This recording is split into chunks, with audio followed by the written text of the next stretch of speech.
Passagiers vrezen afname aantal afvaarten Vlissingen-Breskes. Optreden gevraagd tegen te hoge huurprijzen winkelpanden. En duikers voor even speelkameraad van zeehond in Oosterschelde.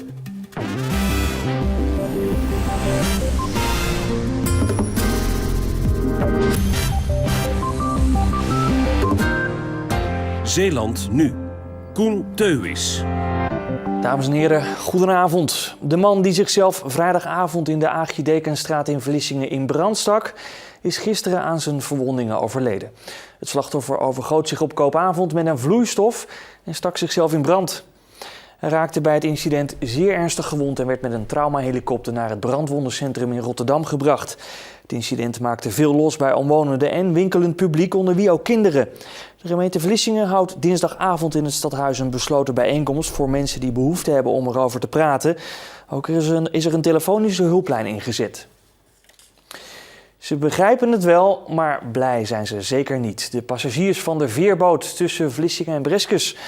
De ondernemingsraad van de Fast Ferries stuurde vorige week een brief naar de provincie waarin ze hun zorgen uiten over de toekomst. Ze zijn bang dat het aantal afvaarten volgend jaar drastisch omlaag gaat. Nu vertrekt er ieder uur een boot van Vlissingen naar Breskens. En tijdens het spitsuur en in het zomerseizoen is dat ieder half uur. In totaal 16.000 afvaarten per jaar. Maar het contract met Veolia loopt af. De provincie is op zoek naar een nieuwe exploitant en vindt dat de boot minder kan varen. 11.000 keer per jaar. Ja, ik werd stom.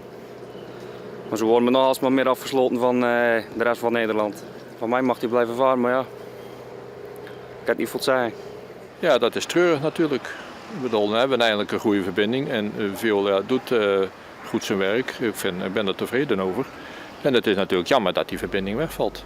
Het personeel van de boot komt in actie. In een brief aan de provincie heeft de ondernemingsraad haar zorgen geuit. Nou, ik vind dat de provincie een maatschappelijke taak heeft voor het openbaar vervoer in Zeeland. En ja, met zo'n contract voor te leggen, dat is niet ten gunste van de Zeeuwse inwoners. Tijdens het spitsuur vervoert de boot soms zo'n 100 reizigers. En in de zomermaanden weten toeristen de boot ook goed te vinden. Maar er zijn tijdstippen dat het erg rustig is. Als ik 's avonds doorga, zondagavond, ja, dan zit je met 2, 3 man op de boot. Ja, dat kan ik me goed voorstellen dat dat voor Veolia geen rendabele business is, zeg maar. Ja, maar dat is hetzelfde met de trein. De trein van Vlissingen naar Roosendaal, daar is ook niet elke zitplaats bezet. En toch rijdt hij om het half uur. Maar dat is de maatschappelijke taak die verbinding heeft. U maakt zich natuurlijk ook zorgen om uw eigen baan. Ja, natuurlijk. Onze eigen baan is daar ook aan gekoppeld. Alleen onze werkgever die zal ons toch in dienst moeten houden, omdat er toch gevaren moet worden. Dus voor hem is het een dubbel probleem. De OR-voorzitter verwacht dat vooral de afvaarten 's ochtends vroeg en 's avonds laat geschrapt zullen worden. De provincie wil nog niet reageren. Ze willen eerst de brief van de OR beantwoorden. En dat kan in verband met de vakantie even duren. Zeeland kiest. De verkiezingsuitzending van Omroep Zeeland kwam vanmiddag uit Tolen. Plaatselijke politici kruisten daar de degens over onderwerpen die de gemoederen in de gemeente bezighouden. En daarbij was ook verslaggever Koen van Dijen. Koen, waar ging het vandaag over? Er zijn 3 hete hangijzers in de gemeente Tolen. Het eerste is het openbaar groen. De gemeente stelt voor om het onderhoud daarvan uit te besteden aan de inwoners. En als die daar geen trek in hebben, nou, dan wordt alles gewoon gras, want dat is veel goedkoper te onderhouden. Dan zijn er de bezuinigingen op het verenigingsleven en op de muziekgezelschappen. Maar de belangrijkste vraag is toch wel, wat doen we met de leegstand, tegen de leegstand van de winkels hier in de kernen van de gemeente Tolen?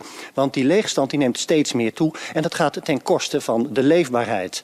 Er was een ondernemer in het publiek en die zei tegen de politiek van, ja, jullie zien het probleem niet eens en als jullie het al wel zien, dan doen jullie niks. Maar, zeiden ze bij de PvdA, dat is ook niet zo eenvoudig, hoor, dit probleem. Het is nog steeds zo dat degene die betaalt, bepaalt. Hè? Dat het internet verkopen is met 5% gestegen. We lazen laatst meneer Pleunen, die prachtige zaak is in het Anderland, gaat helaas dicht. Wat zei hij? Hij zegt, de mensen kopen veel makkelijker. 5 euro laten ze kopen, ze sturen die niet terug. Die heeft een mooie zaak gehad altijd. Ja, volgens de PvdA is de leegstand dus te wijten aan de opkomst van internet. Hoe denken andere partijen erover? Nou, de andere partij die aan tafel zat tijdens dit deel van de discussie, dat was de VVD. En de wethouder van de VVD die houdt het op faciliteren, dus de winkels tegemoetkomen. En ze wachten op de uitkomst van een onderzoek. Je moet iets regelen met elkaar. Dat hebben we gedaan op 1 A4'tje. En de ondernemers die zijn er heel blij mee. En het is ook goed om te horen dat nu er andere ondernemers zijn in andere plaatsen die er ook aan mee willen werken. Die zou moeten komen tot een soort businessplan waarin je als gemeente en ondernemers samen optrekt. En dan hou je dan ben je als gemeente goed faciliteren bezig en hou je die detailhandel overeind. En tot zover een bijdrage van Koen van Dijen uit Tolen. Morgen dan is er natuurlijk weer een Zeeland kiest, dan uit de gemeente Borselen. En meer over de verkiezingen bij u in de gemeente vindt u op onze speciale website omroepzeeland.nl/Zeeland kiest. En zometeen nog aandacht voor motorsport. Want William Tolhoek uit Sint-Arenskerke wil ook dit jaar vol voor de titel gaan. En carnaval betekent niet voor iedereen feest. Ja, leegstand speelt ook in andere gemeentes. De lokale partij Middelburg pleit zo voor de invoering van een boete op leegstand. De coalitiepartij wil zoiets doen aan de groeiende aantal leegstaande winkels in het centrum. De ondernemersvereniging ziet weinig in het plan.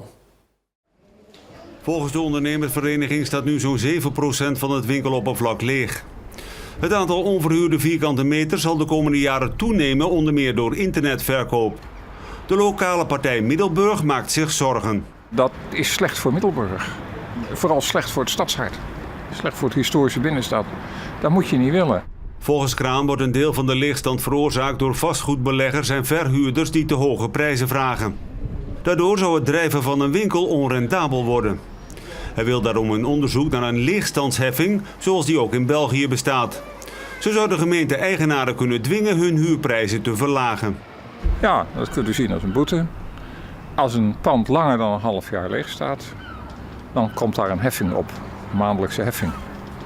En die kan fors oplopen wat ons betreft. De ondernemersvereniging van Middelburg ziet weinig in het voorstel van Kraan. Er zou een structureel overschot aan vierkante meters zijn en dat is niet op te lossen met boetes. Ik denk dat je niet kan dwingen een pand te verhuren aan iemand die er niet is. Zo werkt het niet. De Loof ziet meer in het terugdringen van het winkeloppervlak en het bieden van verhuispremies aan winkeliers die naar het centrum willen verkassen. De ondernemersvoorman vindt verder dat de gemeente niet langer moet trekken aan grootschalige detailhandel aan de rand van de stad. Want dat zou de leegstand in het centrum alleen maar vergroten. Ja, en de stemming gaat vandaag ook over dit onderwerp. U kunt reageren op de volgende stelling. Eigenaren een boete laten betalen voor leegstand is een goed plan. Eens, zegt de meerderheid van de stemmers. De rest vindt een boete als oplossing voor leegstand geen goed idee. De economische crisis heeft de afgelopen jaren tientallen Zeeuwse binnenvaartschippers de kop gekost. 5 jaar geleden bezocht Omroep Zeeland nog een aantal Zeeuwen die de crisis aan den lijve ondervonden. Onder wie binnenvaartschipper Paul Mannaert uit Zaamslag. En ook hij heeft het niet gered. 5 jaar geleden lag het schip van Paul Mannaert en zijn vrouw ruim een week aan de wal omdat er geen werk was. Ze hadden last van de crisis. Mannaert, schipper in hart en nieren, moest zijn bedrijf door de crisis opgeven. 1 jaar na ons bezoek is hij gestopt.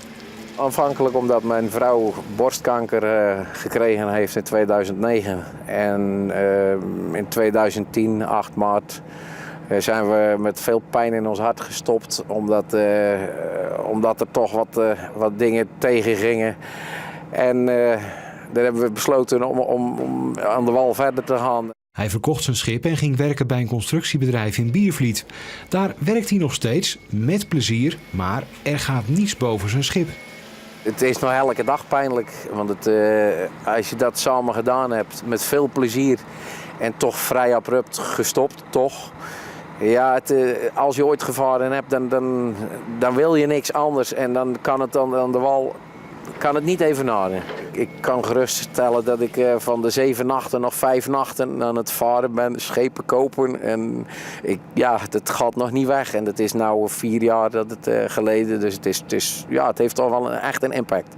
Wat zou u ervoor over hebben om toch weer morgen uw eigen schip met uw vrouw te mogen hebben? Oh jee. Nou, ik durf bijna te zeggen alles. Ja. Ja, en morgen het verhaal van een autobergingsbedrijf dat 5 jaar geleden juist profiteerde van de crisis. De politie is op zoek naar getuigen in de zaak van de neergestoken 19-jarige man in Middelburg. Het gaat om een man en een vrouw die zaterdag kort voor de dodelijke steekpartij vermoedelijk nog contact met de 51-jarige verdachte hadden. Het slachtoffer werd zaterdagavond neergestoken op de Turfkaai in Middelburg. In het tropisch regenwoud bij Sportpunt Zeeland in Goes is vandaag de eerste boom geplant. Het gaat om een Ficus bengalensis, alias Ficus jungle. Eigenlijk de grootste boom die hier in het tropisch bos komt. En eigenlijk ook de belangrijkste, want hierdoor kan de buitengevel dicht en kan de skywalk eraan vastgemaakt worden. En de skywalk is eigenlijk een boomtopwandeling waarbij je op 7 meter hoogte door het bos wandelt. Het nieuwe tropisch regenwoud maakt deel uit van de vernieuwingen van Sportpunt. Het is de bedoeling dat het op 1 april klaar is. Na Antwerpen wil het stedelijk onderwijs in Gent nu ook Zeeuwse PABO-studenten werven om daar voor de klas te staan. In Antwerpen zijn inmiddels 14 afgestudeerden van de PABO in Vlissingen aan het werk in het onderwijs. Volgens de HZ is de vraag naar docenten in Gent minder urgent dan in Antwerpen. De Keersluisbrug in Vlissingen is de komende maand afgesloten vanwege een groot onderhoud. De complete brug wordt ontdaan van oude verflagen en daarna opnieuw geschilderd. De afsluiting is enkel voor verkeer. De scheepvaart kan er wel door. Voor auto's en motoren is er een omleidingsroute. Voetgangers en fietsers kunnen over de binnenkeersluis.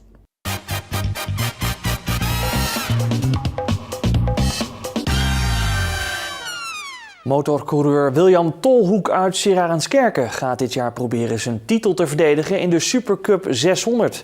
Dat is een categorie voor coureurs met een motor van 600 cc. Hij doet voor de 10e keer mee, maar afgelopen seizoen won Tolhoek voor het eerst de titel.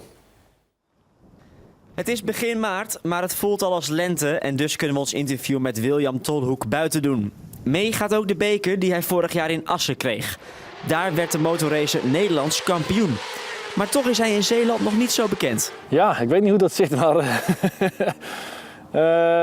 misschien te bescheiden, geen idee. Maar ja, inmiddels is de televisie er nu wel bij. Dus blijkbaar zit het toch wel zo aan de dijk, zo gezegd. Eerste positie in de Supercup 600 2013. William Tolhoek. Ja, het was een fantastisch moment om eind vorig jaar Nederlands kampioen te kunnen worden. In de Supercup 600, waar ik al alle seizoenen in meestrijd. Het laatste jaar is het gewoon gelukt om echt genoeg punten te halen voor het kampioenschap. Elke motorrijder droomt van het circuit van Assen. 2 jaar geleden deed William voor het eerst mee met de Dutch TT. Vroeger ging ik zelf als liefhebber te kijken. Op jaar of 17 zat ik op de tribune te kijken naar de grote helden. En dan denk je van ja, daar zou ik wel eens heel graag willen rijden. En dan op een gegeven moment sta je er gewoon naast in dezelfde paddock. Ja, dat is wel fantastisch om dat mee te maken. William runt ook nog een eigen onderneming. Hij verbouwt keukens en badkamers. In dezelfde schuur waarin hij ook aan zijn motor sleutelt. Het vraagt allemaal veel tijd. Het ondernemen sowieso ook. Er zit ook veel tijd in. Het is niet echt 9 to 5. En daarnaast steek je heel veel tijd in het voorbereiden met de motorsport enzovoort. Ook heel de winter ga je de sponsoren weer langs en de motor moet weer nagezien worden. Gaat daar bijna helemaal uit elkaar. Maar als je Nederlands kampioen wordt, is dat het allemaal waard. We gaan natuurlijk alles eraan doen om de nummer 1 proberen vast te houden. En op het eind van het jaar weer voor het kampioenschap kunnen gaan. Ja, en ter voorbereiding gaat Tolhoek volgende week voor een trainingskamp naar Spanje. Het nieuwe seizoen begint in het eerste weekend van april. Artistiek protest dit weekend tegen de bezuinigingen die Podium Rijmerswaal boven het hoofd hangen. Voor een volle zaal traden in het dorpshuis in Ierland cabaretiers en muzikanten belangeloos op. Met hier en daar een politieke steek onder water. De gereformeerde gemeente zong de psalm "Het hijgend hert der jacht ontkomen zo langzaam dat het dier alsnog werd afgeschoten." Goed, dames en heren. Nou, de toon is gezet. Hè? Het voortbestaan van Podium Rijmerswaal is inzet geworden van de verkiezingsstrijd. Als het aan de gemeente ligt, gaat er minder geld naar de theaters. Dus was er zaterdagavond een protestactie. Alleen al het feit dat er zo'n aantal artiesten, en er hebben van de week nog meer gebeld, gewoon belangeloos overal vandaan uit Haarlem, Lochem, Zeist naar Nederland komen om voor ons op te treden en om ons te steunen. Daar ben ik echt heel blij mee. Nou, we hopen het ook, dames en heren, dat Jacques nog heel lang in kan programmeren, want dat zou het zonde zijn. er was wel iets aan bezuiniging nodig, want we moeten gewoon als gemeente overal op bezuinigen. Maar de harde bezuiniging die nu Podium getroffen heeft, daar hebben we als CDA waren we daar absoluut niet voor. En daar hebben we ook tegen gestemd. Dat doe je niet voor het eerst. De problemen rond de kunst en cultuur zorgen voor verdeeldheid in de plaatselijke politiek. Zelfs binnen de partijen zijn ze het niet altijd eens met elkaar. De lijsttrekker van Leefbaar Rijmerswaal bijvoorbeeld is voor het bezuinigen op Podium Rijmerswaal. Maar de nummer 3 is tegen. Voor mij had het ook niet gehoeven. Voor mij mag het nog steeds €30.000 zijn. Maar goed, uw lijsttrekker, gemeenteraadslid Berien Westraten, is andere mening toegedaan. Ja, die is een andere mening toegedaan, ja, dat klopt. Maar hoe het verder moet, dat is nog maar de vraag. Maar zoeken ze nog hulp in het landsbelang? Ik doe het graag. De legioenen van de Leut hebben de meeste plaatsen onder de grote rivieren weer in beslag genomen. Maar ja, je zal er maar wonen en niet van carnaval houden. Duizenden Brabanders en Limburgers verkiezen deze dagen daarom ook Zeeland boven hun eigen woonplaats.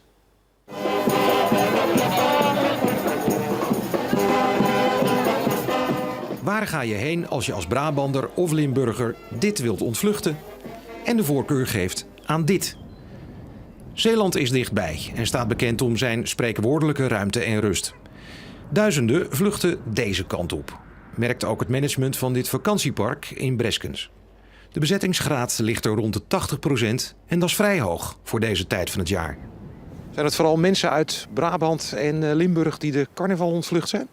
Ja, dat is eigenlijk wel duidelijk. De voorjaarsvakantie is inderdaad mensen die toch het carnaval ontvluchten. En die zoeken Droompark Schoneveld op. De familie Krijns uit het Limburgse Schinveld is tijdens carnaval traditioneel in Zeeland. Wij zijn Limburg ontvlucht, maar ja, je moet keuzes maken. Hè. Schinveld is in de regio Sittard en dat is echt 4-5 dagen gekkigheid. Zelfs zo gek dat we de winkel 3-4 dagen gesloten hebben, want het heeft totaal geen zin. Geen omzet, carnaval is carnaval. Maar als ik zo zie hoe het er hier aan toe gaat, dan kunnen we niet echt spreken van een verbanning uit Limburg. Hè? Dit is gewoon toch lekker vakantie houden. Dit is voor ons lekker vakantie houden, ja. Uit de drukte weg naar het heerlijke Zeeland. Zo'n 70-80% van de bezoekers van het park komt in deze tijd uit Brabant of Limburg. We zijn wel dus van zaterdagmorgen tot dinsdagmorgen zijn we hier. Maar we hebben al carnaval achter de rug. Hè. Bij ons zijn bijvoorbeeld donderdag de oude wijvenbal en dinsdag het afsluitende Gulpen. Dus dan zijn we weer terug. Ja, dus u gaat nog wel een staartje meepakken? In het begin en het einde pakken we mee. Alfa en omega. Nog 1 dag en dan zijn de legioenen van de Leut weer stil. Althans, voor een jaar. En dan nu het weer voor vandaag en morgen. Het was vandaag op de meeste plaatsen droog, met soms ook wat ruimte voor de zon. Het werd een graad of 9. En vanavond is er kans op een buitje. Morgen periode met zon en overwegend droog, weinig wind en maximaal 10 graden. Spelen met een hond, als het een beetje mooi weer is, zoals afgelopen weekend, dan zijn we met de trouwe viervoeter aan het water te vinden. In het water is dat met zeehonden normaal gesproken een ander verhaal. Ze zijn doorgaans schuw. Maar in de Oosterschelde, bij de Bergse Diepsluis, hadden duikers dit weekend wel een heel bijzondere ontmoeting met een speels exemplaar.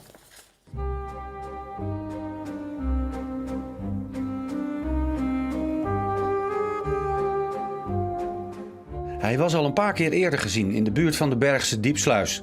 Maar tot nu toe bleef hij op gepaste afstand van duikers. Tot afgelopen zaterdag de zeehond kennelijk zin had in spelen.